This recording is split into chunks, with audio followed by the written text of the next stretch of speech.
Hello students, पिछले lecture में हमने पढ़ा थ्योरी ऑफ सुपरपोजिशन, जिसमें हमने देखा कि किसी चार्ज पे कई चार्जेस के कारण लगने वाला फोर्स सभी के इंडिविजुअल वेक्टर सम के इक्वल होता है। इसे ही क्या कहते हैं? Theory of superposition.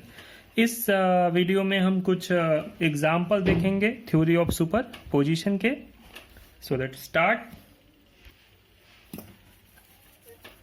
क्वेश्चन हमने लिया है एनसीईआरटी से, क्लास 12 के एनसीईआरटी बुक से। क्वेश्चन नंबर 1.6 आप देख सकते हैं, बुक में भी क्वेश्चन अवेलेबल होगा। उसी का सॉल्यूशन डिस्कस करते हैं। क्वेश्चन में कहा गया है कि एक स्क्वायर है, एक वर्ग है। फिगर थोड़ा टेढ़ा मेढ़ा हो सकता है, मैंने ऐसे नॉर्मल बनाया है हाथ से बिना स्केल के। तो क्वेश्चन में कहा गया है कि एक स्क्वायर है ए बी सी डी। इसके 4 एज ए बी सी और डी पे चार्ज है। ए पे क्यू ए, बी पे क्यू बी, सी पे क्यू सी और डी पे क्यू डी चार्जेस हैं। सबकी वैल्यू लिखी हुई है। क्यू ए की 2 माइक्रोकुलाम, क्यू बी की -5 माइक्रोकुलाम, क्यू सी की 2 माइक्रोकुलाम और क्यू डी की -5 माइक्रोकुलाम। और सेंटर पे एक चार्ज है क्यू, जिसकी वैल्यू है 1 माइक्रोकुलाम। हमें फाइंड करना है इन सभी charges Q A, Q B, Q C और क्यू डी के कारण ओ यानी सेंटर पे लगने वाला फोर्स। इसके लिए मैं पहले गिवन लिखता हूं। गिवन में हमारे पास क्या क्या है? सबसे पहले हमारे पास चार्ज है डिफरेंट। हमारे पास Q है, Q की वैल्यू है 1 माइक्रोकुलाम। आप जानते हैं नॉर्मल माइक्रोकुलाम को कुलाम में चेंज करने के लिए हम क्या करते हैं? 10⁻⁻6 से मल्टीप्लाई कर देते हैं, यानी Q की वैल्यू कितनी है? 10⁻⁻6 कुलाम। सिमिलरली हमारे पास QA है, इसकी वैल्यू कितनी है? 2 माइक्रोकुलाम। ऐसा हम इसलिए कर रहे हैं क्योंकि किसी भी क्वेश्चन को सॉल्व करने के लिए जो भी पैरामीटर्स हों वो सेम यूनिट में हों, और हम SI यूनिट ही फॉलो करते हैं। तो सबको क्या करना पड़ेगा? पहले SI में कन्वर्ट। QA की वैल्यू है 2 माइक्रोकुलाम, सो 2 × 10⁻⁻6 कुलाम। यहाँ केवल 1 था तो 1 के मल्टीप्लिकेशन से कुछ नहीं होता, फर्क नहीं पड़ता, तो हम छोड़ दिए। लेकिन यहाँ पे क्या है? 2 है, इसे नहीं छोड़ सकते। तो आप क्वेश्चन ये मत पूछिएगा कि 1 को छोड़ दिए तो 2 को क्यों नहीं छोड़े। Okay, QB now -5 microcoulomb, so -5 × 10⁻⁻6 कुलाम। Similarly QC -2, sorry +2. Okay, sorry student, this is not minus, this is +2 microcoulomb, so 2 × 10⁻⁻6 कुलाम। And similarly QD is equal to -5 microcoulomb, so -5 × 10⁻⁻6 coulomb. Okay, length of side कितनी है? L length of side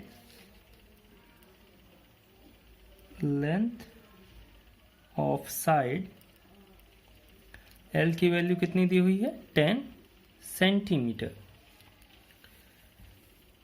metre में convert कर लेते हैं या अभी रुक जाते हैं? हमें इन चार्ज के बीच की डिस्टेंस चाहिए, जैसे Q से QA की बीच की दूरी, मतलब O से A के बीच की दूरी। तो हमें डिस्टेंस चाहिए A से O के बीच के। इसके लिए एक एग्जाम्पल दिखाता हूं आपको।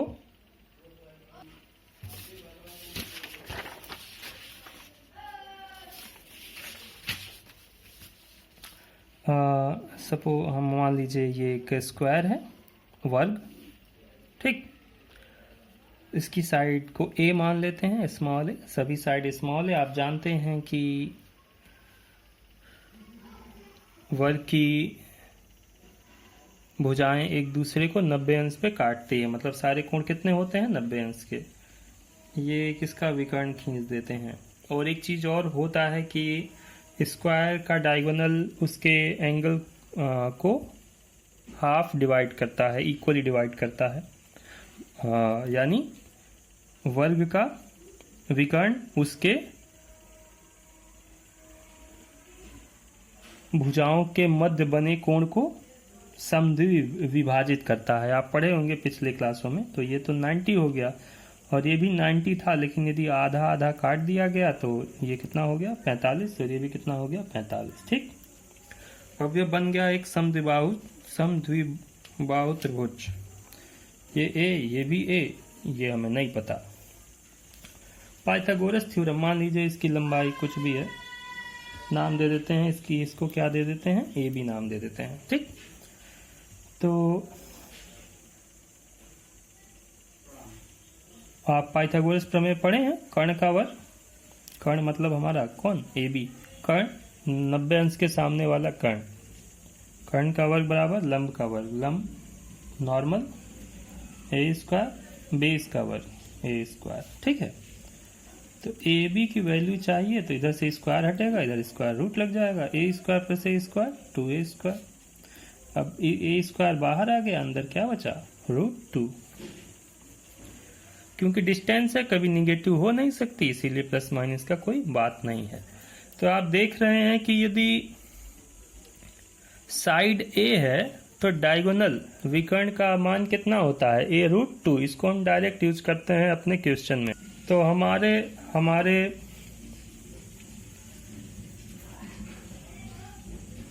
क्वेश्चन में लेंथ कितनी है स्क्वायर की, 10 सेंटीमीटर। तो डायगोनल जो है, डायगोनल हमारे पास कौन है, AC है, AC है, और एक डायगोनल हमारे पास BD है, सॉरी BD है। इनकी वैल्यू क्या होगी, 10√2 सेंटीमीटर, ठीक है। अब क्योंकि आप ये भी पढ़े होंगे कि स्क्वायर के डायगोनल एक दूसरे को आधे पे कट करते हैं, तो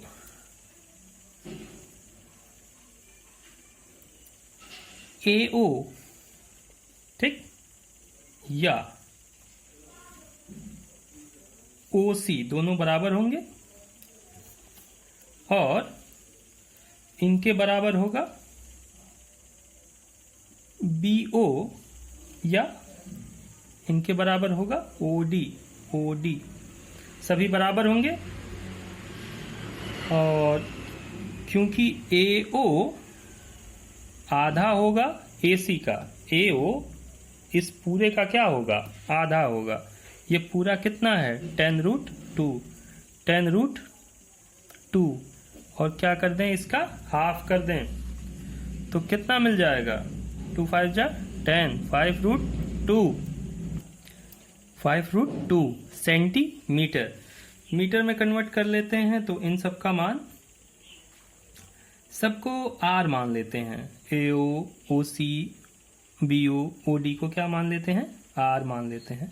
R = AO, OC, BO, OD, सबकी वैल्यू सब सेम है तो सबको क्या मान लेते हैं, R। ये सेंटीमीटर में था, इसको मीटर में कन्वर्ट कर लेते हैं। तो मीटर में कन्वर्ट करने के लिए 10 या तो 100 से डिवाइड कर दीजिए या 10⁻⁻2 से मल्टीप्लाई कर दीजिए। अब ये किस में कन्वर्ट हो गया, मीटर। तो हमारे R की वैल्यू क्या हो गई, 5√2 × 10⁻⁻2 मीटर। कैलकुलेशन है, एक बार चेक कर लीजिएगा आप। यहाँ रीज़न दे देना जरूरी होगा कि यदि वर्ग की भुजा A हो तो विकर्ण A√2 2 होता है। ठीक है, आपने अभी आपको दिखाया गया, लेकिन रीजन दे देना जरूरी होता है। आर भी हमें मिल गया, this is R, this is R, this is R, this is R. ठीक है, अब चलिए फोर्स निकालते हैं। पहला फोर्स,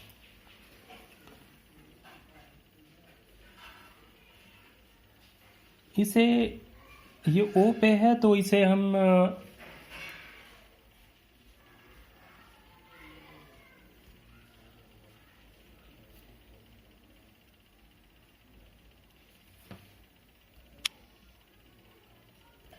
ये पॉइंट O पे है तो इसे किससे दिखा देते हैं, QO से, या केवल Q भी सही है, रहने दीजिए। तो QA O पे जो फोर्स लगा रही है उसको हम नाम दे देते हैं क्या, FA, या FOA नाम दे दीजिए, ज्यादा अच्छा है, FOA। FOA की value 1/4 pi epsilon not. O पे जो चार्ज है उसकी वैल्यू कितनी है, Q, और A पे जो चार्ज है उसकी वैल्यू है QA बाई R स्क्वायर, दोनों के बीच की डिस्टेंस R स्क्वायर। ठीक, 1/4 पाई एप्सिलॉन नॉट एक कांस्टेंट है, बाहर रखते हैं। QA, Q की जगह वैल्यू क्या है, Q की वैल्यू हम देख रहे हैं 10 to the power -6, 10 to the power -6, और QA की वैल्यू है 2, तो 2 इंटू 10 to the power -6 हमने निकाला है। ठीक, upon R square. R square की वैल्यू एक बार बाद में रख लेंगे। इसकी डायरेक्शन क्या होगी, ये ज़्यादा इंपॉर्टेंट है। तो इसकी direction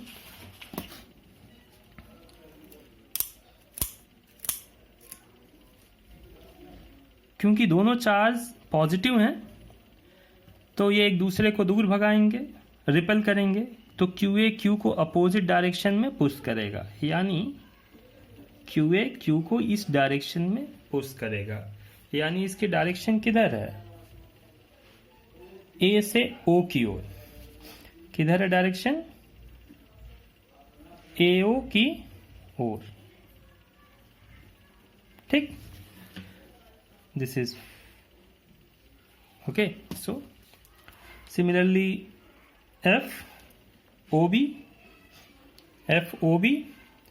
1/4 pi epsilon naught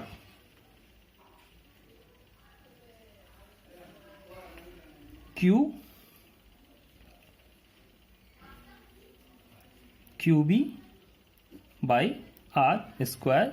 So 1/4 pi, I think you will understand. Q की वैल्यू है 10 to the power -6,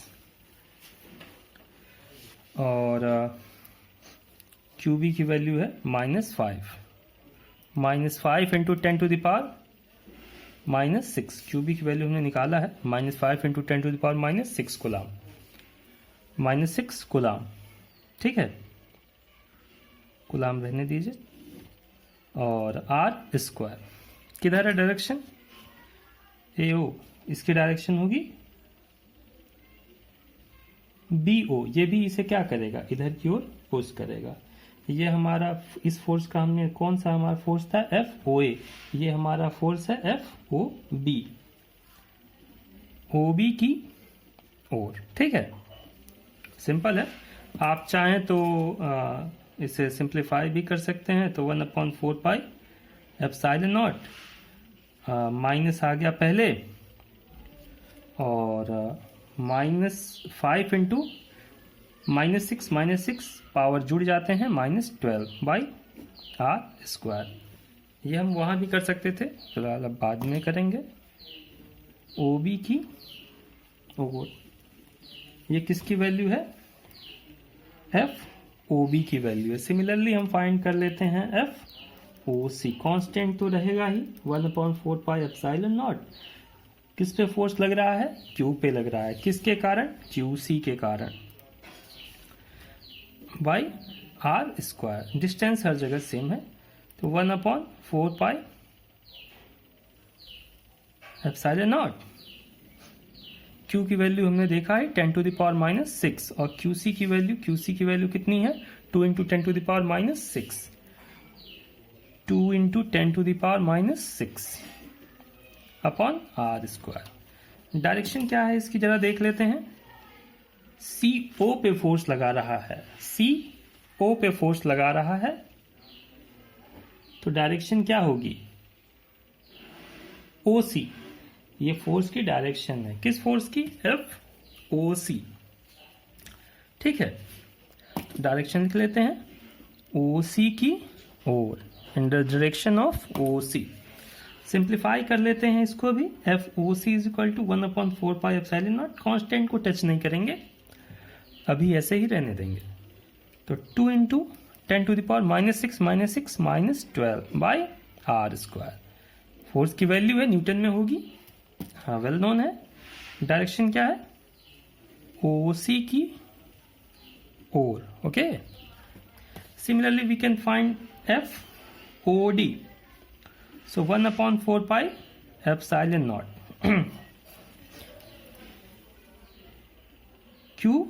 QD by r²। Q की वैल्यू आप कांस्टेंट लिख लेते हैं 1/4 एप्सिलॉन नॉट। Q की वैल्यू हमने देखा कितनी है 10⁻⁻6 और QD की वैल्यू कितनी है -5 × 10⁻⁻6 -5 × 10⁻⁻6 upon r²। Oh, sorry students, I make a mistake here. B negative charge है, ठीक है। B क्या है निगेटिव है और O क्या है पॉजिटिव है।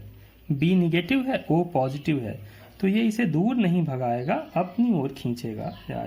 Sorry student, I make a mistake. तो ये डायरेक्शन होगी, BO नहीं होगी, डायरेक्शन क्या होगी OB होगी। डायरेक्शन क्या होगी OB होगी। मैं चेंज कर देता हूं, डायरेक्शन क्या है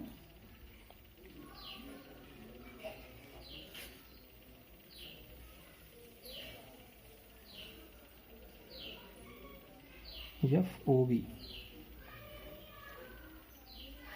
हाँ मैंने लिखा सही है, बस यहाँ डायरेक्शन मैंने गलत दिखा दी है। मैंने लिखा सही था, बस यहाँ डायरेक्शन गलत दिखा दिया था। जैसे जब ये प्लस प्लस थे तो एक दूसरे को रिपेल कर रहे थे, AO को रिपेल कर रहा था, लेकिन ये माइनस है और ये प्लस है तो इसे अपनी तरफ खींचेगा। ठीक, ऐसे ही जब हम D की बात कर रहे हैं तो D माइनस है और ये Q प्लस है, मतलब ये -5 और ये प्लस, तो ये इसे किधर खींचेगा अपनी तरफ। तो डायरेक्शन क्या होगी OD। डायरेक्शन क्या होगी OD।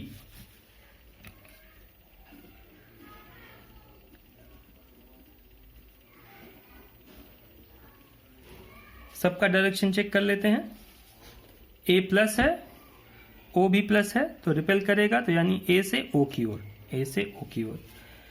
B माइनस है, O प्लस है, तो ये खींचेगा, तो O से B की ओर, O से B की ओर। ठीक है। C प्लस है, O भी प्लस है, तो डायरेक्शन क्या होगा CO होगा। डायरेक्शन क्या होगा CO। यहां मैंने गलत लिखा, डायरेक्शन CO की ओर, CO की ओर। ओके, एंड ये सही है OD की ओर। इसे सॉल्व कर लेते हैं,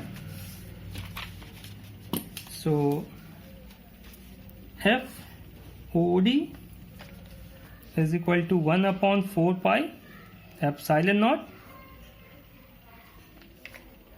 ये माइनस आ गया सामने, 5 × 10⁻⁻6 -12 बाई r²। किस में है फोर्स है न्यूटन में है। डायरेक्शन क्या है इसका OD की ओर। यहां हम देखते हैं कि OA की वैल्यू कितनी है 2 × 10⁻⁻6 -6 12। FOA और एफ OC की भी वैल्यू कितनी है 2 × 10⁻12। बाकी कांस्टेंट भी सेम है, नीचे r² भी सेम है।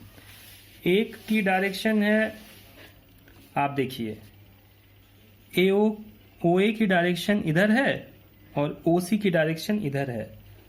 ये दोनों एक दूसरे के ठीक अपोजिट हैं। OA और OC एक दूसरे के ठीक अपोजिट हैं और दोनों की वैल्यू सेम है। दोनों की वैल्यू भी क्या है, सेम है। तो दोनों एक दूसरे को क्या कर देंगे, कैंसिल कर देंगे। ठीक है। आप ये भी कह सकते हैं कि यदि हम एक को पॉजिटिव लेंगे तो दूसरे को क्या करेंगे, निगेटिव लेंगे, क्योंकि दोनों की डायरेक्शन क्या है, अपोजिट है। तो जो देखिए टोटल एफ हम लिखेंगे, हम जो टोटल एफ लिखेंगे, एफ किस पे, ओ पे, वो क्या होगा, एफ OA माइनस क्यों, क्योंकि दोनों की डायरेक्शन क्या है, अपोजिट है, इसीलिए एक प्लस तो दूसरा माइनस, एफ OC। ठीक है,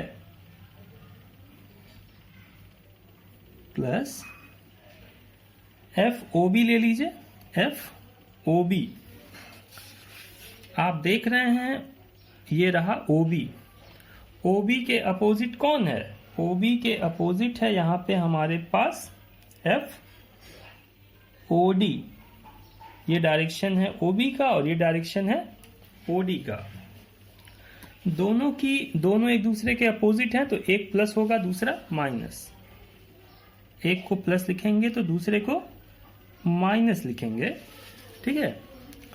और आप देखिए OB की वैल्यू है -1/4πε0 5 × 10⁻12/r², और OD की भी वैल्यू वही है -1/4πε0 5 × 10⁻12/r²।